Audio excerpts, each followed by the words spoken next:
Hi guys, how are you? So I want to talk to you today. I know it has been such a long time that I don't make videos. It has been, a little bit of chaotic and busy and all that. But I want to just to bring up for you today a theme that is about how rumination can be a sign also of low self-esteem. It sounds very odd, right, when I say that.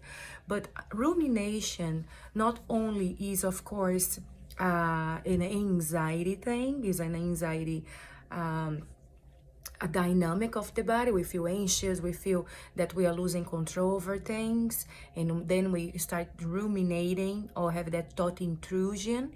But also rumination can be a sign of us not forgiving oneself, us not being able to let go of a mistake that we committed, or that happened, or an accident that happened. So when we are too much in our minds and we don't forget about things that we've done, or things that accidentally happen, or circumstances that led you to have a behavior or to have an action that is not compatible with what you morally, let's say, even would do in your best mind, and also sometimes just caused by fear, or caused by anger, or whatever it is, or sadness, consequences, things that happens in our lives when we are very rough and very unforgiving with oneself. That is a sign of low self-esteem, because your self-critic is very high. You are unforgiving. You are, you wanted for things to work perfectly. Likewise, perfection is a sign of low self-esteem too. We cannot tolerate to commit mistakes, and we believe that we are not going to be accepted or liked or loved, or that we don't deserve love if we commit mistakes, or if we are human, that simple like that, being human. So then we believe that we are not going to be, we are not deserving of that forgiveness from self. We believe, of course, that people will not forgive, and that we are not, and then we are also not able to forgive oneself.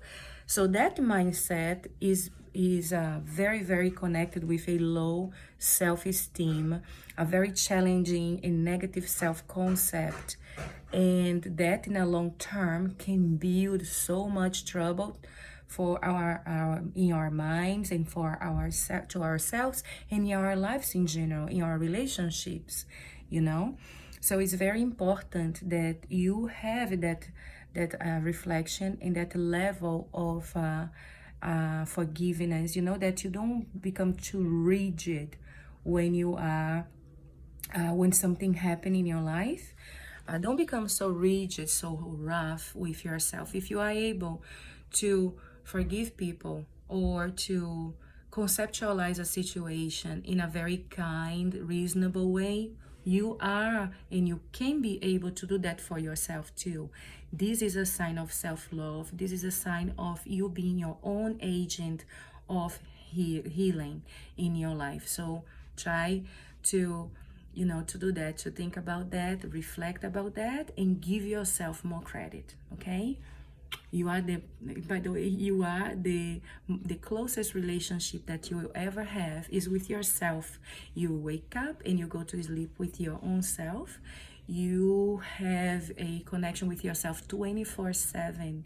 Is the most close relationship that you ever will have. So if this relationship is not good, imagine, it's very troubled, it's very chaotic to live within oneself and not loving oneself, and to live with oneself and criticize all the time, because we don't go anywhere but stays in this place of self-criticism, and that's very depreciating to oneself in a long term. It's very, very bad. Causes us anxiety, depression, causes us, you know, like I said, low self-esteem, thought rumination. Very bad, okay? So have a great day. I'll talk to you soon. Mwah.